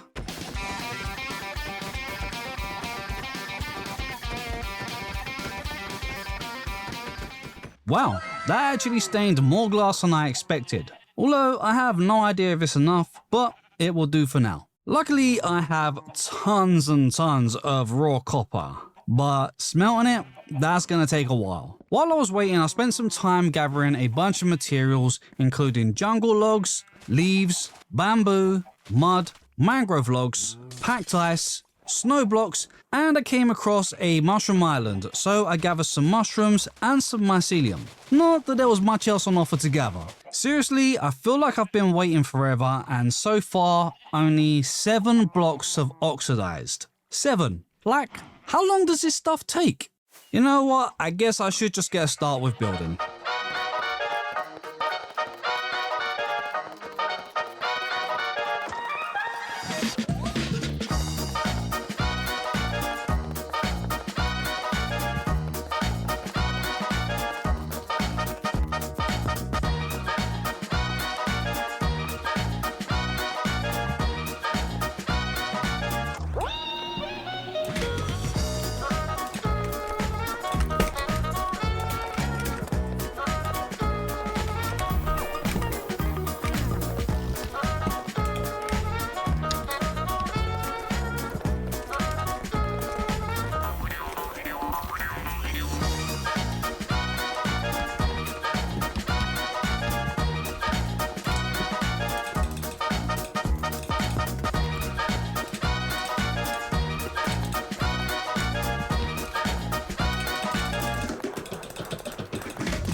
Now that is looking pretty awesome, I like it a lot. But now the inside is looking rather empty. So next up, let's get to work on those pens, which means I'm going to need some leads. Let's grab some leather, that should be more than enough. Ah man, I am such a noob. Of course you don't need leather for leads, you need string and slime balls. Let's just pretend I never touched this, like it never happened. Well, I'm certainly not going to run out of string anytime soon. And only 5 slime balls. Wait a minute, hold up. I think I might have. Yes, slime blocks. Almost forgot. Just a few should do the trick. Let's craft some leads. And now I need to find some animals.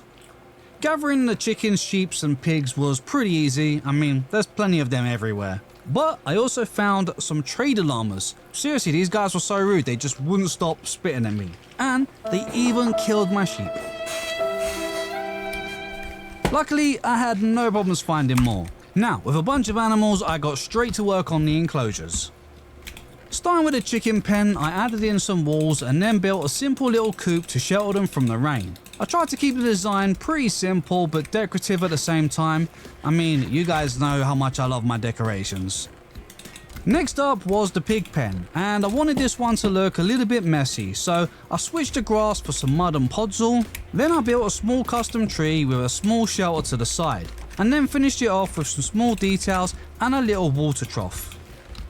The sheep pen was a little bit bigger, so I made it a bit more compact by building a little barn using mangrove wood for the roof. I added a small wheat field to the side and then a few hay bales for some details. I know it's only 3 pens, but I kinda love the way this one is shaping up. There's plenty of colour and the overall design just feels very fitting with the area. And I'm getting a little low on food, so let's quickly grab some golden carrots. And next up, I think I'm gonna go for the wolf enclosure. I started this enclosure by texturing the ground and added in a small pond for the wolves to drink from. I then built them a small cave for shelter. I didn't want to build it too big as the wolves would probably climb it and then escape the pen, and we certainly didn't want that. I also added in some custom trees and then decorated the pen with some leaves, dripstone, logs and even some bamboo, which added a great bit of colour to the build. Okay, that one's looking pretty cool, and gotta be honest, I really love the addition of the bamboo. It just, I don't know, it just adds a little sparkle of colour. All it needs now is some wolves, and then the pen is complete. I spent about an hour trying to track down the wolves and getting them back to the enclosure, so it took me a bit longer than I expected. I also saw a wolf do this animation for the first time. Is that a new thing? Because I've never seen that before. That's 4 wolves now, so let's put a name tag on them and this pen's complete. Now this place is looking pretty cool, but there is something that I have to do. Let's grab this, make some red dye, turn this into white dye. Now we can craft pink dye, and we can go boom! And we have a pink sheep. Sorry, but it had to be done. Although, kind of makes me want to do it in every color now. Okay, maybe later, as right now I need some rabbits for the next enclosure. Hold up, like, where's the llamas gone? I didn't think name-tagged animals could despawn. Well, that sucks. Heading out for a search for rabbits turned into the craziest journey ever. You see, finding the rabbits was not the problem. I mean, I found plenty. However, getting them home safely was almost impossible. After many hours, I finally come to the conclusion that the spruce and snow biomes were far too dangerous because the wolves and foxes would keep attacking them. I even brought some foxes back thinking my bunnies would be safe behind a fence. Yeah, I know, I'm stupid. So I let the foxes go, and finally, after an entire day, I finally got some back home from the meadow. And this time I had a few more than I expected. Wow, I can't believe I actually made it back with so many of them. Looks like we might have more bunnies than any other animal. This time though, I'm completely blocking them in to make sure they are safe. That should do. Now nothing can get them, not even me. Now with all the excitement out of the way, let's do a few more enclosures. I think these ones will be for the rabbits, donkeys and the mules, and maybe this one for the cows. So let's get building. For the rabbits pen, I started by making a simple little hut for some shelter, and then added a small little carrot field to the side. I used iron bars to wall off the back of the pen, and then added a small custom tree for some decoration. For the donkey and mules enclosure, I textured the grass and then added a small basic pond. I also built a small barn using mangrove wood again for the roof. I then finished off the build with some decorations and added a few small custom trees to bring some life to the enclosure. For the cow's pen, I started with a small barn, this time using oak and spruce for the roof. I textured the ground and then added a few leaves and little bushes. The pen was actually pretty big, so I added in a few custom trees to fill in some of the space. And overall, I think the zoo is really starting to shape up now. And now the pens are all in place, let's add the animals. I'm gonna start with the bunnies as they were the hardest to get. And I'm not taking any chances so they can all go on leads. Oh my gosh, look, there is so many of them. But I must say, it feels good to finally have them in place. Next up, we have our cows, and these guys shouldn't give us any trouble. There we go. And for the next enclosure, I'm gonna need to find some donkeys and horses. Finding and taming more horses and donkeys was rather slow, but not really that hard. I even managed to breed a few into some mules, and I gotta say, the babies are pretty cute. While gathering some of the horses, one of them did randomly disappear. A bit later on, I managed to find him, but inside a tree. I mean, it was pretty funny. I have no idea how he got there. At this point, I felt like I was on a roll, so I decided to try and hunt down the next animal, which was located in the jungle and fairly rare. Yes, I'm talking about the panda. And seriously, why can't we put these guys on leads? You see, it took me searching 5 jungles before I actually found some pandas, and that took me an entire day. I didn't want to risk the never, so I thought I would slowly try and head home, taking one panda at a time. Until this happened. Jeez, this is gonna take forever. Are you kidding me? Like, it just took me over an hour to get here and you just rolled into a cactus. Seriously, tell me that didn't happen. After realizing that the overworld would just take too long, I decided to make a nether portal and then make a tunnel all the way through the nether back to my home portal so that we could travel safely.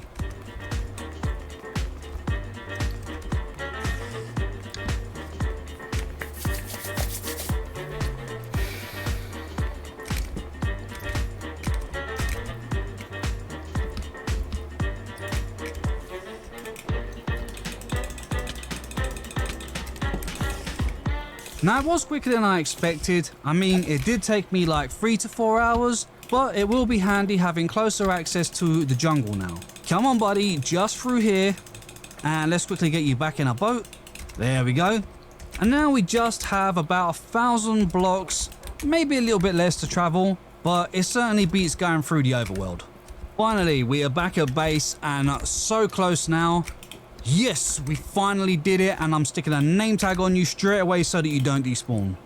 After the longest journey ever, I finally have both pandas and also a baby back at home now. And I seriously hope that none of the other mobs take as long as these guys, because that was a trek and a half. Okay, I really need a change of scene now and away from hunting the animals, so let's get to work on that panda enclosure. I started the panda enclosure by building some custom trees to make them feel right at home. Now, I've always felt like the jungle gives off some Japanese vibes, so I built a torii gate and decorated the enclosure. I used mangrove wood and blackstone bricks as they really complement each other well and worked especially well with the Japanese theme. I added plenty of bamboo and then finished off the pen by texturing the walls.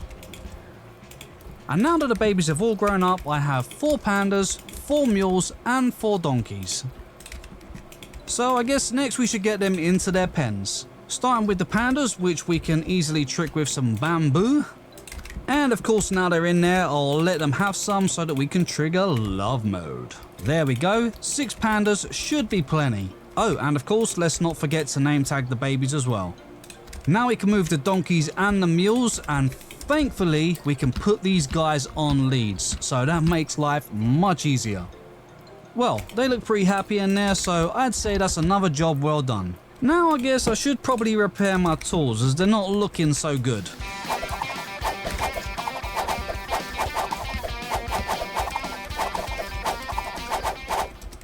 That's looking much better, and now I think it's time that we worked on these pathways, as it's got to look a bit better than this grass.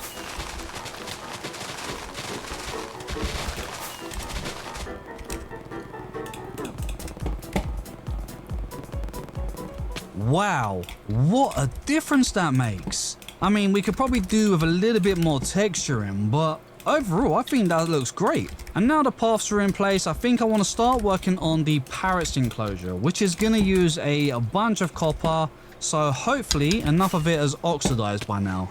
But first, let's grab a ton of these. I'm also going to need plenty of cactus. And now we can make some cyan dye and craft a whole bunch of cyan glass. And that should be plenty.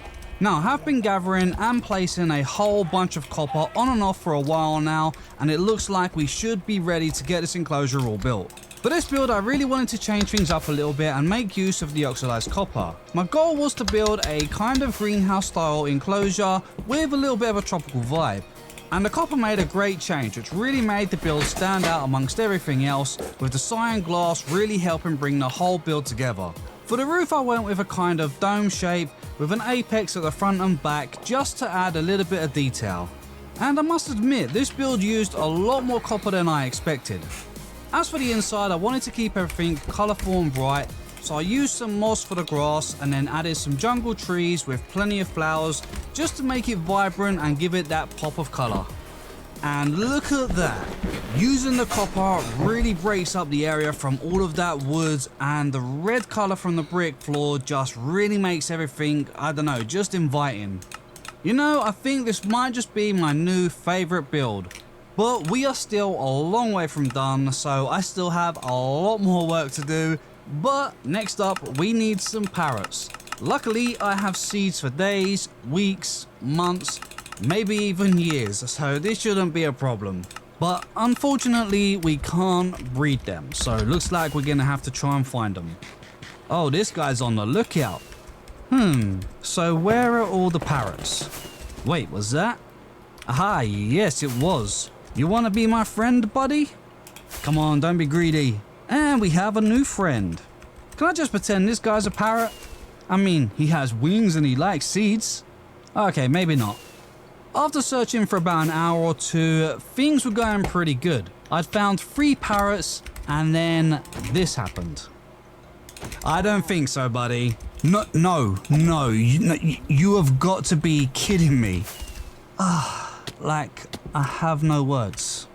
Yes, it happened again. I guess I'm not so good at protecting animals in this game. It was back to the beginning, and this time it took a lot more seeds to make them my friend. Finally, After several hours again, I finally managed to get some back home safely. And I managed to convince them to sit nicely on top of the bird cages that I'd made earlier, which finally made the parrot enclosure complete.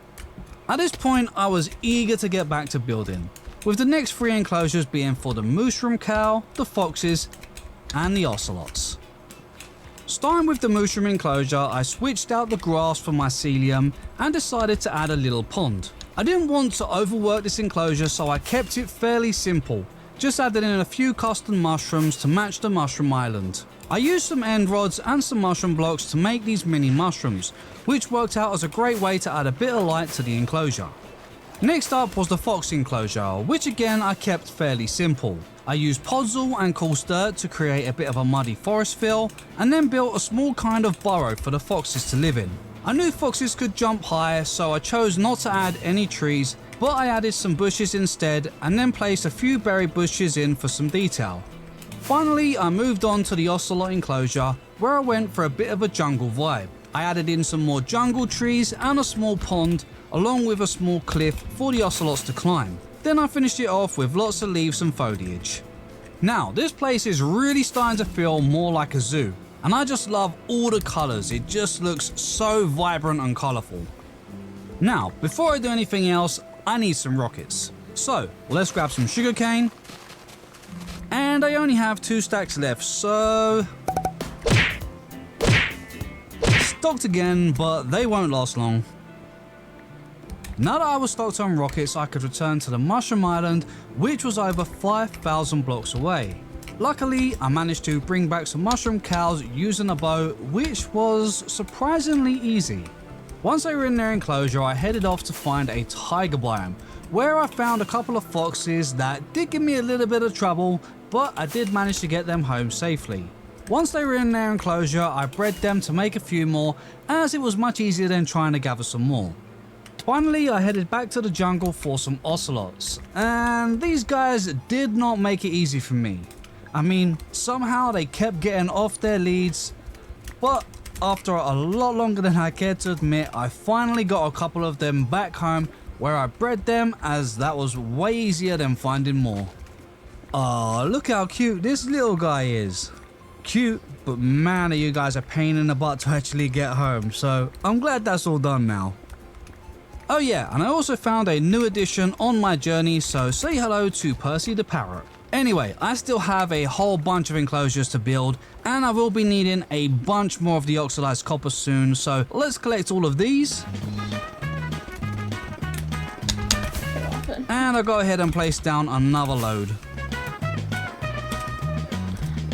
While they oxidize, let's work on the area up here, where I think I'm going to have the bees, the alleys, the cats, and maybe the polar bears in a cool little cave over there. So, no time to rest, let's do this. For the bees enclosure, I decided to continue with the spruce wood theme, but this time I made a kind of house style enclosure. I started by working in all of the framework and then added some trees inside. Now I must admit, I was building this at like 4 AM in the morning and I was a little sleep deprived, so I completely forgot about the main roof. So I placed down the bee's nest and I was a bit confused about how they kept escaping. After a while, I finally realized my mistake and I managed to fix it, after chasing them down of course. Next up, I designed a fairly simple enclosure for the alley. I wanted it to look a little magical, so I added some amethyst blocks and crystals, which really worked well.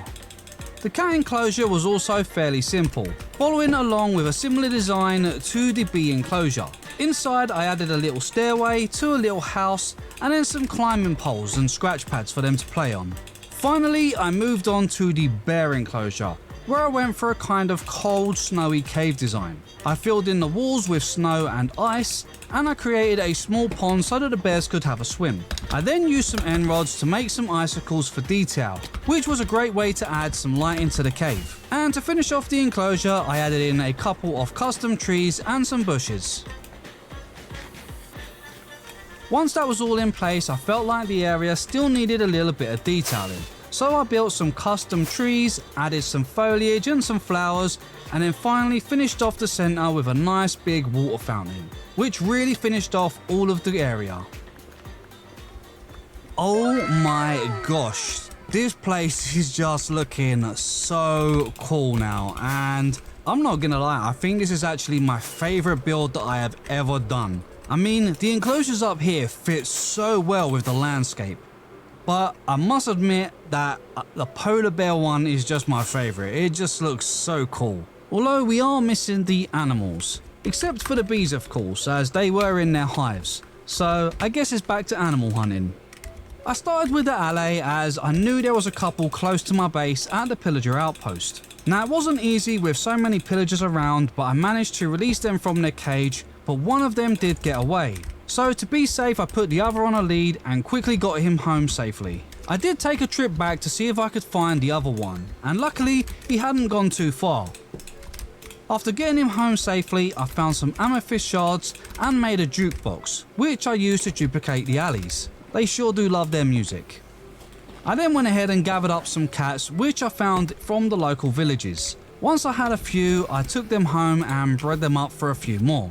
I might come back a little bit later and see if I can actually get all variants, which I think would be pretty cool. The polar bears on the other hand were a little bit tougher, as the adults wanted to attack me. I managed to get them back while in a boat without taking too much damage. However, second time round was much easier, as I realized it was just better to grab the babies and then they didn't attack me, so it was much easier to get them back. I ended up with 6 polar bears in total, so that was more than enough. And now with all the animals in their pens, I want to do something with this kind of mountain area. And I think this is where I'm gonna build the aquarium and have a big octopus on top. So I've got a bit of a cool idea for this one, so let's grab a few supplies and get to work. So the first thing I had to do was make some room for building. So I dug away a huge section of the mountain, which would make room for building the aquarium. While I was digging away the mountain, I decided to continue and make some room for a few more enclosures to the side of the aquarium. These would later be used to house the llamas, goats and the horses. With the area cleared, I started working on building the aquarium. I tried to keep the design fairly simple, as the main focus was going to be on the octopus that was going to sit on top. For the main